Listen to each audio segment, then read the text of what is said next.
In this educational lesson, we're going to be talking all about dragon fruit and taking dragon fruit cuttings to create more plants. And my name is Charles Malki, biologist and plant expert with Ivory Organics, and today we're here with special guest Gerardo Tejeda.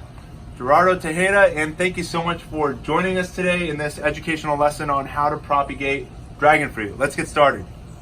So Gerardo came today with these cuttings of dragon fruits. As you can see, it's written on here yellow and red and purple, and yet all of these cuttings look green to me. So explain to us, where do you get these cuttings from? I went to this Green Scene Expo in Cal State Fullerton College in the city of Fullerton, and I purchased this purple one from Danny Libby from the Orange County Rare Fruit Club.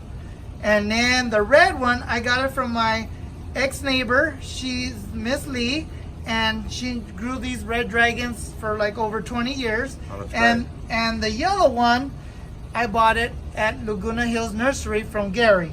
That's wonderful. So these here came from Laguna Hills Nursery, the yellow variety. And again, when it says yellow, obviously the leaves are green, but it's going to create a yellow dragon fruit flesh, or the outside of the fruit is going to be yellow? Inside is going to be yellow. So it's a yellow interior.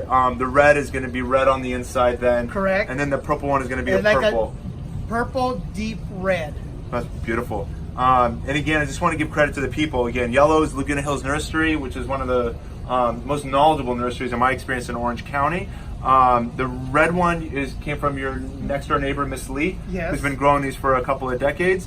And then we've got the purple variety, which came from, what was it called? Green Scene. That So- happens, I think, in April at Cal State Fullerton. So Green Scene, that's something I need to check out. I have yet to check it out, so please invite me the next time you go. No problem. Green Scene, if you're in the Orange County area, specifically in the city of Fullerton. Yes. Danny Libby, I am familiar with, and I know he does a lot of the education with Julie Frank on avocado tree care. And I usually meet him about once or twice a year, but I wasn't aware of the fact that he was knowledgeable in dragon fruit as well, and this is cool. So we got a little bit of samplings from a lot of amazing people throughout Orange County, LA. Yes. Wonderful. So what we're going to talk about first is planting them. So do you have any tips specifically about planting these cuttings? Should I go and stick them in the ground, or what should we do? Okay, on the planting, you want to cut them right where it gets real narrow. You cut them and wait 3 to 5 days, and then you plant them in the soil about half an inch to an inch only. And then these dragon fruits, when they're pointy, they're gonna, that means they're still growing. When they get more like round and fatter, that means they stop growing.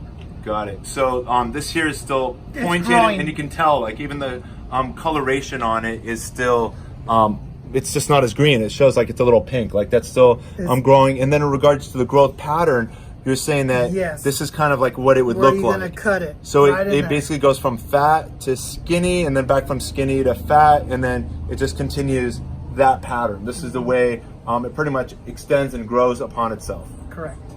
So in regards to planting it, in-ground versus pot, what's better and why? Pot's gonna be your best bet.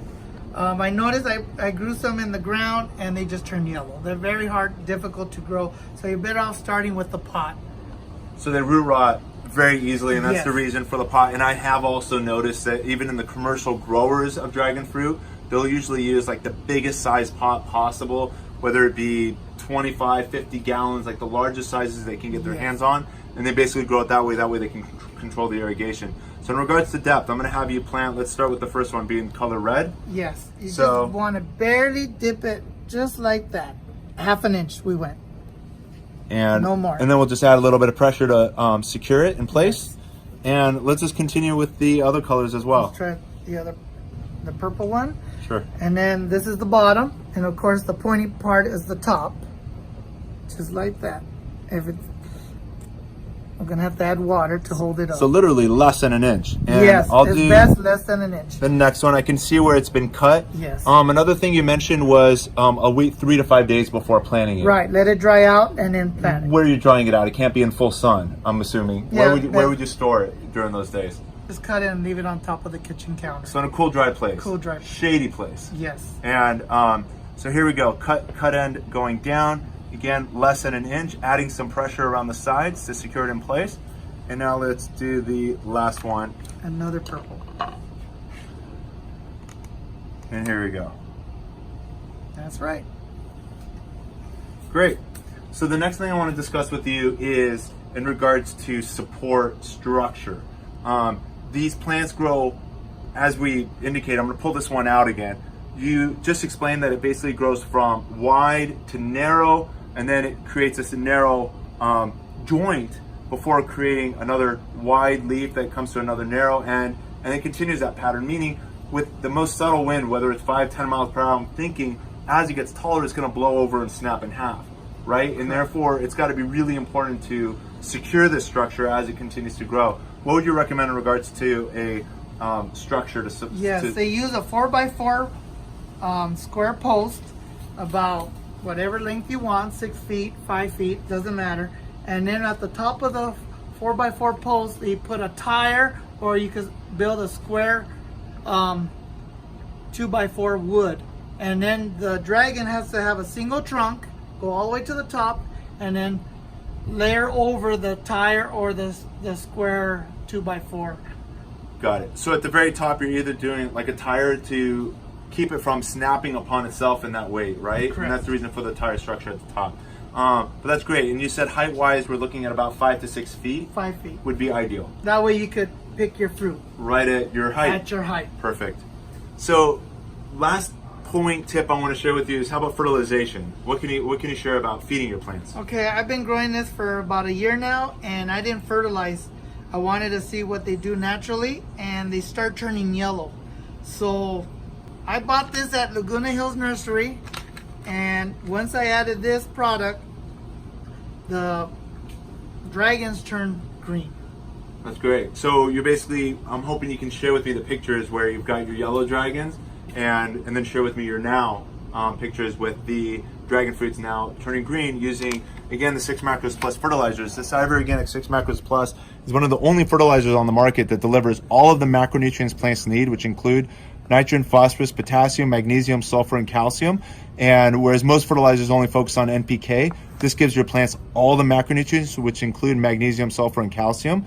And as you can see, this small bag, being 11.8 ounces, can make up to 20 gallons of fertilizer at a rate of 1 tablespoon per gallon. I'm gonna wait until these plants root, which will probably happen within the first month, and then I'll begin fertilizing as I would all of my potted plants with just maybe a tablespoon or 2 at the beginning of every single month. And being that it's in a potted plant, the fertilizer is going to leach with each watering. So at the start of every single month during the growing season, being spring, summer, and fall, I'll take a break in the winter, as even though the plants are still green, and even my citrus and avocados and figs, which go dormant, I don't fertilize my trees, at least not at the soil level. But my other tropical plants, I might do a foliar feed, because the roots are now colder and they're really in a more state of dormancy. So I won't be fertilizing my plants during the winter months as frequently as I otherwise would be during the spring, summer, and fall growing months. So about a tablespoon or 2 to a nice size container such as this one.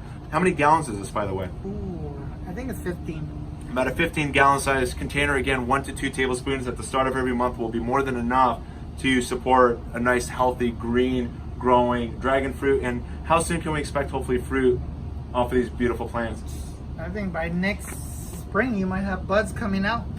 And then then by the end of summer or winter, it should be ready. I hope so. So we'll be eating dragon fruit Quick. 12 months from now. I'm looking forward. I hope so. Yes. It's been a pleasure having you over on this beautiful Sunday afternoon. Thanks for coming by. All right, Charles. I'm Thanks for looking having me forward- here at your house. Looking forward to next time. For those of you that haven't seen us in action together, we were last at your house Right. when we attended the Avocado Festival, and that was in La Habra Heights, which is the home of the Haas avocado. And we did dozens of helpful avocado care tips that you can check out. I'll put the link to that at the end of this video, as well as in the comments description down below. And if you have any comments, feel free to write those down below. I'd be happy to answer as many of those as I can. And as always, encouraging you all to keep on growing with Ivory Organics, and wishing you all happy gardening.